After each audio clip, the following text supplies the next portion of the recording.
Welcome to the NNJR Trackside Classroom series on YouTube.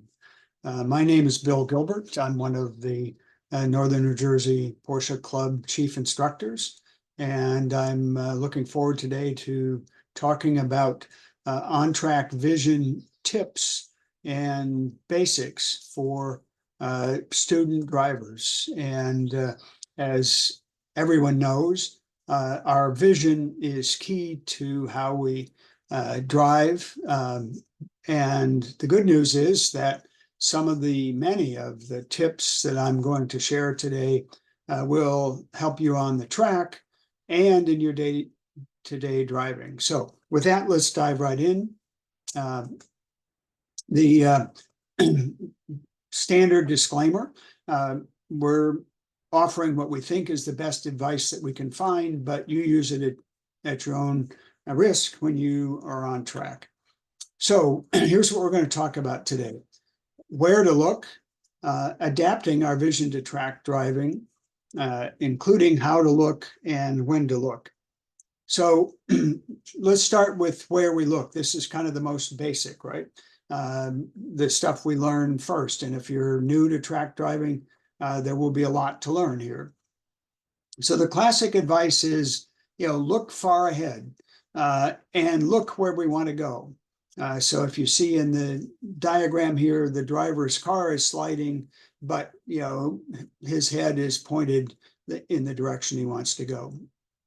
Now, the techniques that we talk about that your instructor will cover with you if you're new to track driving, and that you've heard if you aren't, is that we focus on kind of one reference point at a time. And I'll say more about reference points in a moment.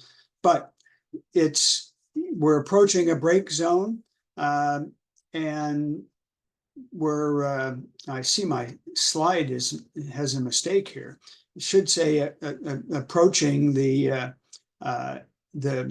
brake zone. We're looking at the turn-in. And we're picking up our beginning of braking in our peripheral vision. So let me state that again, because it's actually correct, just not stated very clearly. So we're headed down the straightaway. We're about to the braking point, and at that point, we're going to look at our turn-in point, because the beginning of braking is in our peripheral vision. And the same applies throughout the corner. As we approach the turn-in point, we're looking at the apex and picking up the turn-in point out of our peripheral vision. And a really key point, especially for beginners, is turn your head at that point. As you start to look at the apex, turn your head. And I'll say more in a moment about the timing of this, but it is important that we focus on, in this example, the turn-in point until we're confident the car is going to turn at the right point. In other words, we don't want to move our eyes too quickly. On the other hand, if we move them too slowly, we'll be very jerky, and we'll kind of be driving from one reference point to the next. So reference points are really important. So let's dive into that. So here are the basics. And so if you're new to track driving or almost new, just a quick refresher. Our braking point is the first one we typically think about, sometimes called the beginning of braking. A turn-in point where we're at the outside of the track, left side in this example, and we're ready to turn. And at our events, we typically have a cone marking the turn-in point. The apex is where we touch the inside part of the corner, and sometimes called a clipping point.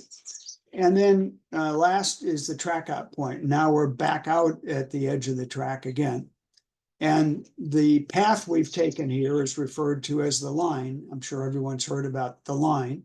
Well, the line is simply driving a series of reference points, or said the other way around, to learn the line well, we need plenty of reference points. So we're going to say more about that. In particular, you can't have too many. And we just talked about the basic ones, which and I've given you the abbreviations and the key. So the beginning of braking, the turn in, the apex, the track out. There are lots more, but you have to nail these first as you're learning the line. Now, once you've got the basics, now we have to understand, what's going on with the elevation. We're looking for color changes, any other unique features. And in particular, we want items that don't move. So if there's a mark on the track surface at the turn-in or near the turn-in point, we probably would like to use that rather than the cone, because unfortunately cones can move and we'd like something that doesn't move.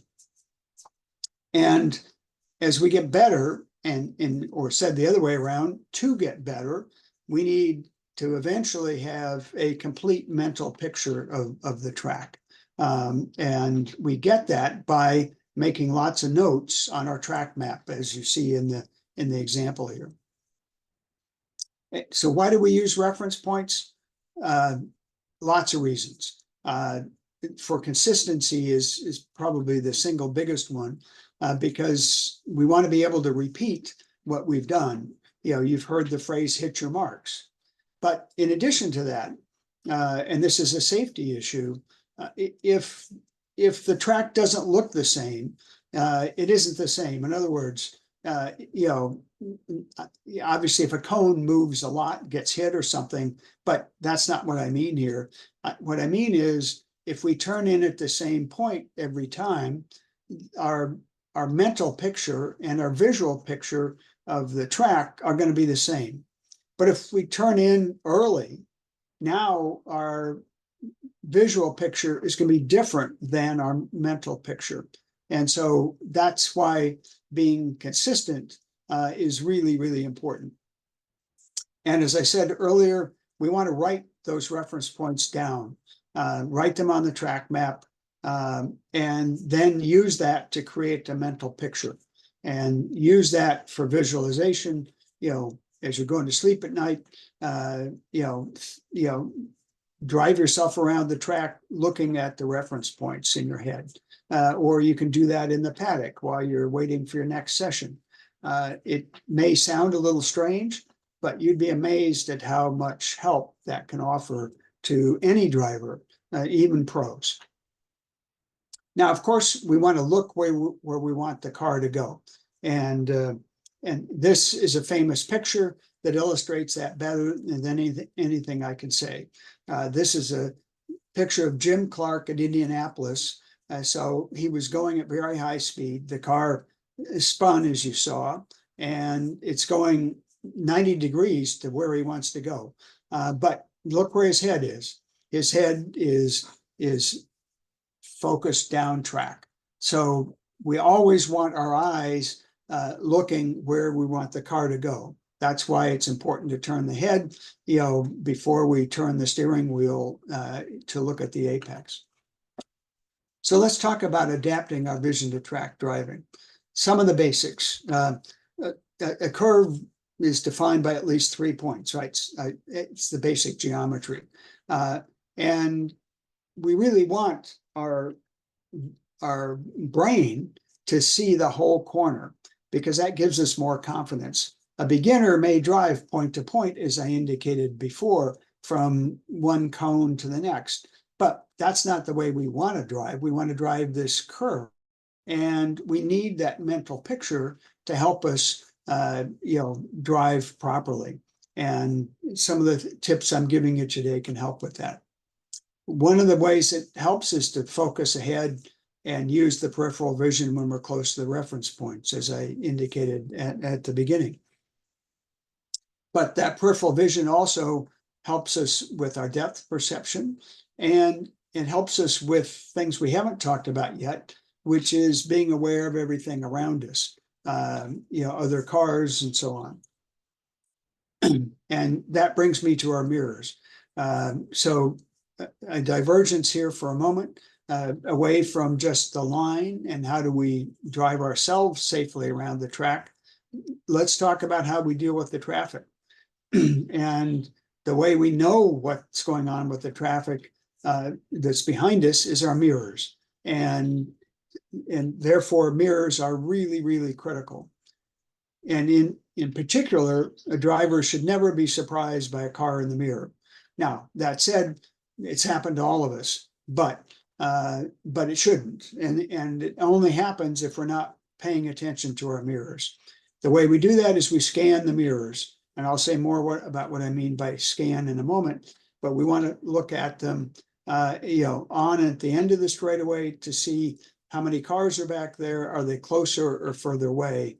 And if we exit a corner, will confirm how close the next car is. And if one's right behind, we can give a signal.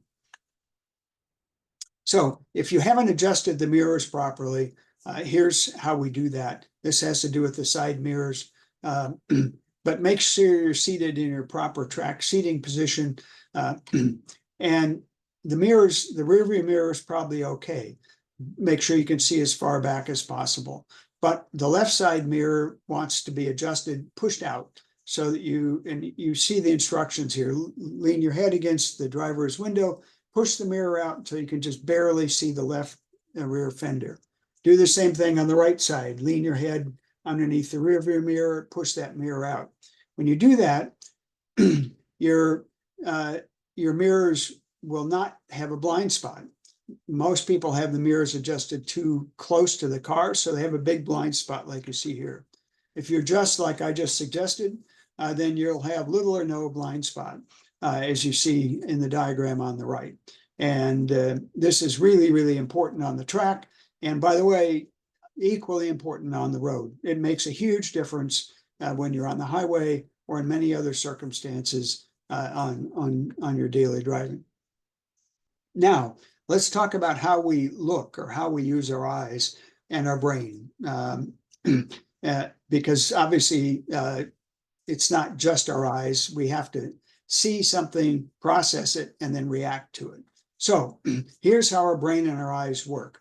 Our focus or our central vision, that's where the car is going to go. If we're focused ahead at the appropriate reference point for a second or more, that's where the car is going to end up. Our peripheral vision is what we see from the sides, and we use that to give us an early warning, or in the case of close to a reference point, we'll pick it up out of our peripheral vision.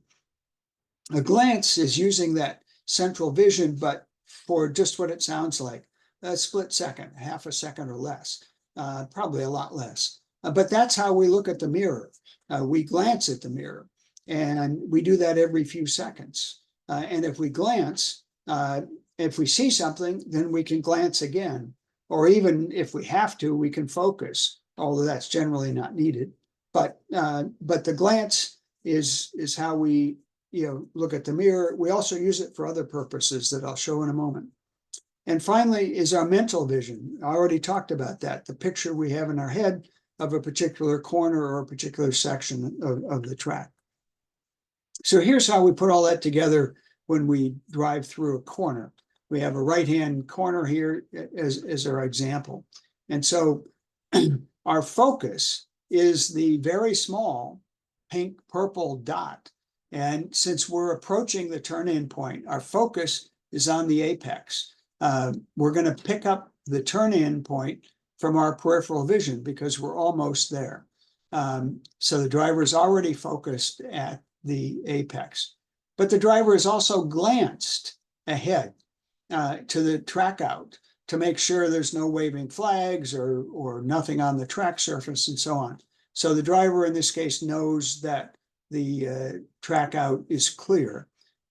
They've done that again by a split-second glance, perhaps two or three of them at different times, and the same process applies at any point during the corner. But you also notice the orange line here. This is the driver's mental vision, mental picture of the proper line through the corner. Having driven it before, the driver knows where the car is supposed to be. This single picture, if you take nothing else away from this talk, take away this picture, because this is how you should be using your eyes and your brain, when you're on track. And if you get in the regular rhythm of doing so, you'll be amazed at how much your driving improves. The only thing not on this diagram is the glance in the mirror, which should have happened just before the braking zone. We don't have to glance in the mirror during a corner because there's no passing in a corner, right? So the mirror is irrelevant when we're in the middle of the corner, like the driver is here. So when do we look? Well, let's talk about that. Let's think about flag stations and mirrors, which are probably the two most critical things for situational awareness, other than other cars that we've already kind of talked about. So flag stations, to state the obvious, are critical. And speaking as a chief instructor, I've never heard a good excuse for missing any flag. And so why do drivers miss flags? Well, inexperienced drivers, can miss a flag simply because they're not scanning enough. They're not glancing, or they may not have a complete mental picture. They may not have in their head that there's a flag station sitting under the bridge at Lime Rock, or pick any other flag station that's not especially prominent. So, that's where warm up and cool down laps are really important, to create your mental picture of where those flag stations are. Now, experienced drivers also miss flags. And sometimes it's because they're just too busy chasing a lap time or chasing a car in front, but they may also have an incomplete mental picture. And any driver can get into a rut and kind of forget the basics and just be kind of driving by rote. Again, none of those are things we want to see happen. So let's talk about when to look at a flag station. And here's an example of the main flag station on the front straight at Lime Rock. Well, as we're approaching it, or close to it, like we are in this photo, it's easy to see it, right? It's right in front of us. However, flag station 2 is also just about visible at this point. Now, it's tucked under the bridge, but we should also be glancing at it. We should glance at the first one and the second one. And by the way, this flag station's off to the right. It's easy to miss. It's easy to miss the checkered flag here, because you do actually have to turn your head, or at least turn your eyes, and glance at that flag station. Now, here's a way not to miss the checkered flag. Look at this. We can see that flag station a lot sooner. Here we're approaching pit in, and we're still some distance, several seconds from the main flag station. And if that flagger is showing a checker or a yellow, we can see it from here because they'll be waving it. And you can definitely see it. In fact, we can probably see a flag from the beginning of the front straight at Lime Rock. Because it's a big tower. And again, if there's a yellow or a checker, you'll be able to see it. In fact, I'm not necessarily recommending this for everyone, but it's almost visible from the apex of the downhill. So point being, we can see flag stations a long time in advance, and we should. The objective is to look at a flag station as soon as it is visible, not when we get to it. That's a common mistake made by beginning drivers and by too many advanced drivers as well. So let's talk about mirrors. When should I look in my mirrors? Well, here's some options. Do I do that entering the corner, middle, exiting? I already talked about some of this.